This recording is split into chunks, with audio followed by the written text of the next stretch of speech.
Hi ಸ್ನೇಹಿತರೆ, ನಮಸ್ಕಾರ. ನಾನು ನಿಮ್ಮ ಪ್ರಸನ್ನಗೌಡ. ಎಲ್ಲವೂ ವಿಸ್ಮಯ ಚಾನಲ್ಗೆ ಸ್ವಾಗತ. ಇವತ್ತೊಂದು ಪುಟ್ಟ ವಿಷಯ ಹೇಳಬೇಕು ಅಂತ ಇದ್ದೀನಿ.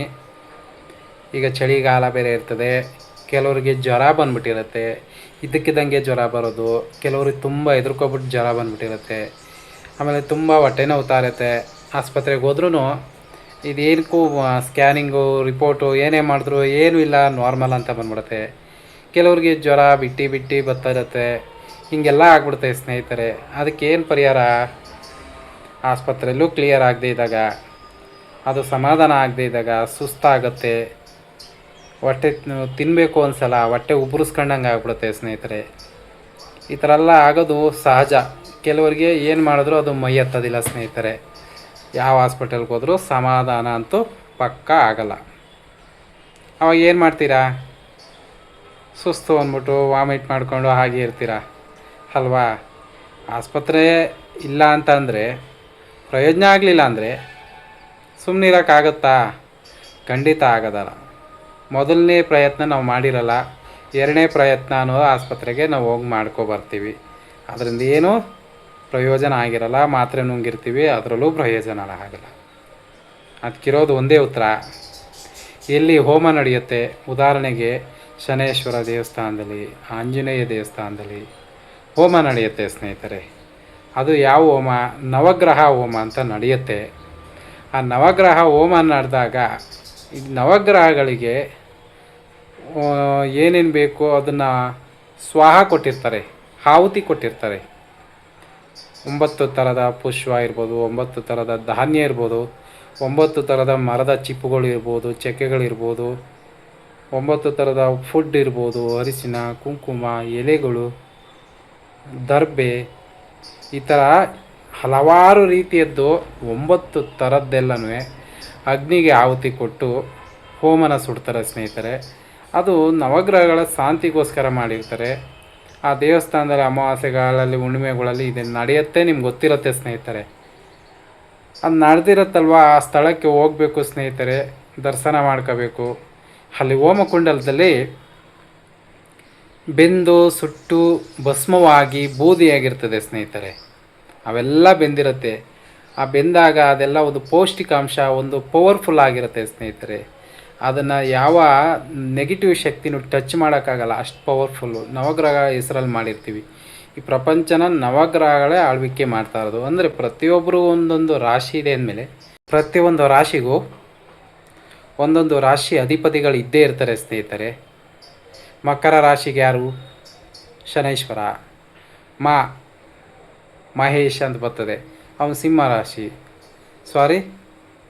ಯಾವ ರಾಶಿ ಅನ್ಕೊಂಡಿರ್ತೀರಾ? ಸಿಂಹ ರಾಶಿನೇ. ಆ ರಾಶಿಗೆ ಅಧಿಪತಿ ಯಾರು? ಸೂರ್ಯದೇವರು.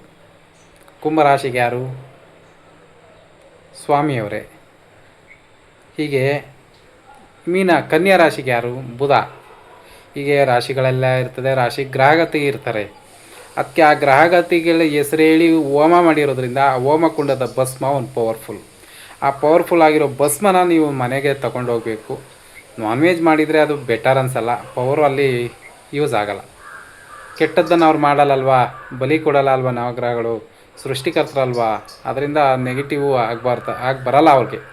ಆ ನವಗ್ರಹ ಭಸ್ಮನ ತಗೊಂಡೋಗಿ ಕಲ್ಲು ಏನಾದರೂ ಇದ್ದರೆ ಜಾಲರಿಯಲ್ಲಿ ಸೋಸಿಬಿಟ್ಟು ಅದು ಮಡಿಕೊಂಡು, ಇದ್ದಕ್ಕಿದ್ದಂಗೆ ಬೆಚ್ಚಿರೋದು, ಜ್ವರ ಬಂದಿರೋದು, ಹೊಟ್ಟೆ ನೋವು ಬಂದಿರೋದು, ಈ ಥರ ಎಲ್ಲ ಹೊಟ್ಟೆ ಉಬ್ರಿಸ್ಕೊಂಡಿರೋದು, ಹಿಂಗೆಲ್ಲ ಆದರೆ ಆ ನವಗ್ರಹ ಭಸ್ಮನ ತಗೊಂಡು ಒಂದಿಷ್ಟು ಬಾಯಿಗೆ, ಒಂದಿಷ್ಟು ಹಣೆಗೆ, ಹಾಗೆ ಹೊಟ್ಟೆಗೆ ಸವರ್ಬಿಟ್ರೆ ಸ್ನೇಹಿತರೆ, ಎಷ್ಟೋ 100ಗೆ ಒಂದು 30% ಜನ ಆ ಭಸ್ಮದಿಂದನೇ ಕ್ಯೂರ್ ಆಗಿಬಿಟ್ಟಿರ್ತಾರೆ ಸ್ನೇಹಿತರೆ. ನೀರಿಗೆ ಹಾಕ್ಕೊಂಡು ಕುಡಿದ್ಬಿಟ್ರು ಓಕೆ, ಅಥವಾ ಹೊಟ್ಟೆಗೆ ಸವರಿ ಬಾಯಿಗೆ ಹಾಕ್ಕೊಂಡು ಹಣೆಗೆ ಇಕ್ಕೊಬಿಟ್ರು ಸ್ನೇಹಿತರೆ, ಮಾಡಿ ದಿನ ಹೊಟ್ಟೆನೂ ಕ್ಲಿಯರ್ ಆಗಿಬಿಟ್ಟಿರ್ತದೆ. ಎಷ್ಟೇ ಕಟ್ಕೊಂಡಿದ್ರು ಹೊಟ್ಟೆ ಕ್ಲಿಯರ್. ಅವ್ರು ಜ್ವರ ಬಂದಿದ್ರೆ ಸ್ವಲ್ಪ ಕಮ್ಮಿನೂ ಆಗ್ಬಿಡುತ್ತೆ. ತಲೆನೋವ್ತಿದ್ರೆ ತಲೆನೋವು ಕಮ್ಮಿ ಆಗುತ್ತೆ. ಹೊಟ್ಟೆ ನೋವ್ತಿದ್ರೆ ಕೆಲವರಿಗೆ ಹೊಟ್ಟೆ ನೋವು ಕಮ್ಮಿ ಆಗ್ಬಿಡುತ್ತೆ. ನನಗೂ ಕೂಡ ಒಂದು 2-3 ಸರಿ ಈ ಥರ ಅನುಭವ ಆಗಿದೆ ಸ್ನೇಹಿತರೆ. ನಾನು ಎದ್ರುಕೊಂಡು ಜ್ವರ ಬಂದು ಆ ಭಸ್ಮದಿಂದ ನಾನು ಆರಾಮಾಗ್ಬಿಟ್ಟಿದ್ದೀನಿ. ಹೊಟ್ಟೆ ನೋವು ಆ ಹೊಟ್ಟೆಗೆ ಸವರ್ಬಿಟ್ಟು ಒಂಚೂರು ಹೊಟ್ಟೆಗೆ ಹಾಕೋಬಿಟ್ರೆ ಬಾಯಿಗೆ, ಅದರಲ್ಲೂ ಸ್ವಲ್ಪ ಸಮಾಧಾನ. ಯಾರು ಅನುಭವ ಇಲ್ಲದೆ ಯಾರೂ ಮಾತಾಡಲ್ಲ, ಅದ್ರ ಬಗ್ಗೆ ಸುದ್ದಿ ಹೇಳಲ್ಲ. ಇದೊಂದು ನನಗೆ ಪುಟ್ಟ ಅನುಭವ ಆಗಿರ್ತಕ್ಕಂಥದ್ದು ಸ್ನೇಹಿತರೆ. ಈ ನವಗ್ರಹ ಭಸ್ಮದಲ್ಲೂ ಒಂದು ಪವರ್ ಅನ್ನೋದು ಇದ್ದೇ ಇರ್ತದೆ. ಆ ಭಸ್ಮನ ಮನೆಗೆ ಮಡಿಕೊಳ್ಳಿ. ನಿಮ್ಮ ಪ್ರಾಣಿ ಪಕ್ಷಿಗಳಿಗೆ, ಹಸುಗಳಿಗೆ ದೃಷ್ಟಿಯಾಗಿದ್ರೆ ಅಥವಾ ಏನೋ ಸೇರ್ತಿಲ್ಲ ಅಂದರೆ, ಮೇವು ತಿಂತಾನೆ ಇಲ್ಲ ಅಂದರೆ, ಈ ಥರ ಎಲ್ಲ ಆದಾಗ ಅವುಗಳಿಗೂ ಸಾವ್ರಿ ಅವುಗಳಿಗೂ ಹೊಟ್ಟೆಗೆ ಹಾಕಿದ್ರೆ ಆ ಭಸ್ಮದಿಂದ ಎಷ್ಟು ಸಮಾಧಾನ ಸಿಕ್ಕುತ್ತೆ. ಹಾಗೆ ಮಕ್ಕಳಿಗೆ ಅವಾಗವಾಗ ಬೆಚ್ಚುತ್ತಾ ಇರ್ತಾರೆ, ಅವ್ರಿಗೂ ಹಣೆಗೆ ಹಾಕ್ತಿದ್ರೆ ಸ್ವಲ್ಪ ಹೊಟ್ಟೆಗೂ ಹಾಕ್ತಿದ್ರೆ ಊಟನೂ ಚೆನ್ನಾಗಿ ತಿಂತವೆ. ಹಾಗೆ ಆದಷ್ಟು ಧೈರ್ಯವಾಗಿಯೂ ಇರ್ತವೆ ಸ್ನೇಹಿತರೆ. ಒಂದಿಷ್ಟು ತೇರ್ತ ಥರ ಕೈಲಿ ಹಿಡ್ಕೊಂಡು ಮುಖಕ್ಕೆ ಹಿಂಗೆ ಮಾಡಿಬಿಟ್ಟು ಆಮೇಲೆ ಭಸ್ಮ ಹಾಕ್ಬಿಟ್ರೆ ಹಣೆಗೆ ಚೂರು ಹೊಟ್ಟೆಗೂ ಕೊಟ್ಬಿಟ್ರೆ ಅವ್ರಿಗಿದ್ದದ್ದೆಲ್ಲ ಭಯ ಎಲ್ಲ ಹೊಂಟೋಗ್ಬಿಡುತ್ತೆ 3 ಮೈಲಿ. ಈ ಮಾತು ನಿಮ್ಗೇನು ಅನಿಸುತ್ತೆ ಕಮೆಂಟ್ ಮಾಡಿ ಸ್ನೇಹಿತರೆ. ನಮ್ಮ ಅನುಭವ ಹಾಗೆ ಹಿರಿಯರ ಅನುಭವ ಕೂಡ ಇದಾಗಿರುತ್ತೆ ಸ್ನೇಹಿತರೆ. ನಮ್ಮ ಹಳ್ಳಿ ಜನ ಹೀಗೆ ಮಾಡೋದು ಸ್ನೇಹಿತರೆ. ಇದಕ್ಕಿದ್ದಂಗೆ ಪುಟ್ಟದಾಗ ಹೊಟ್ಟೆ ನೋವು ಬಂದರೆ, ಜ್ವರ ಬಂದರೆ, ಬೆಚ್ಚಿಬಿಟ್ರೆ, ಹೆದರ್ಕೊಬಿಟ್ರೆ, ಹೊಟ್ಟೆ ಉಬ್ರಣೆ ಆದರೆ ಈ ಥರ ಸಣ್ಣ ಪುಟ್ಟ ಸಮಸ್ಯೆಗಳಿಗೆಲ್ಲ ಆಸ್ಪತ್ರೆಗೆ ಯಾರು ಹೋಗಲ್ಲ ಸ್ನೇಹಿತರೆ. ಈ ಭಸ್ಮ ಅಷ್ಟು ಕೆಲಸ ಮಾಡುತ್ತೆ, ಅಷ್ಟು ವರ್ಕ್ ಆಗುತ್ತೆ ಸ್ನೇಹಿತರೆ. ಇದೊಂದು ಭಸ್ಮದ ಒಂದು ಪರಿಹಾರನ ನೀವು ಮನೆಯಲ್ಲಿ ಪ್ರಯತ್ನ ಮಾಡಿ ನೋಡಿ. ಆದರೆ ಶುದ್ಧವಾಗಿರಬೇಕು. ಆ ಭಸ್ಮನ ಇಕ್ಕಬೇಕು ಅಂದರೆ ವ್ಯಕ್ತಿ ಶುದ್ಧತೆ ಕಾಪಾಡಬೇಕು. ಗಬ್ಬಾಗಿ ನಾನ್ ವೆಜ್ ತಿನ್ಕೊಂಡೆಲ್ಲ ಇರಬಾರ್ದು.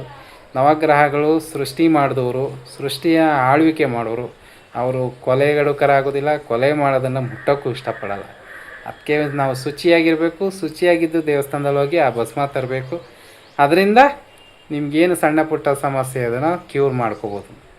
ಇದೊಂದು ನನ್ನ ವಿಡಿಯೋ ಆಗಿತ್ತು. ಹಾಗೆ ಇದೊಂದು ವಿಶೇಷ ವಿಷಯ ನಿಮಗೆ ಹೇಳಬೇಕು ಅನಿಸ್ತಿತ್ತು. ಇದು ಒಂದು ಸಂದೇಶ, ನಿಮಗೆ ಒಂದು ಯೂಸ್ಫುಲ್ ಇನ್ಫಾರ್ಮೇಷನ್ ಕೊಡಬೇಕು ಅಂತ ಈ ವಿಡಿಯೋ ಮಾಡಿದೆ.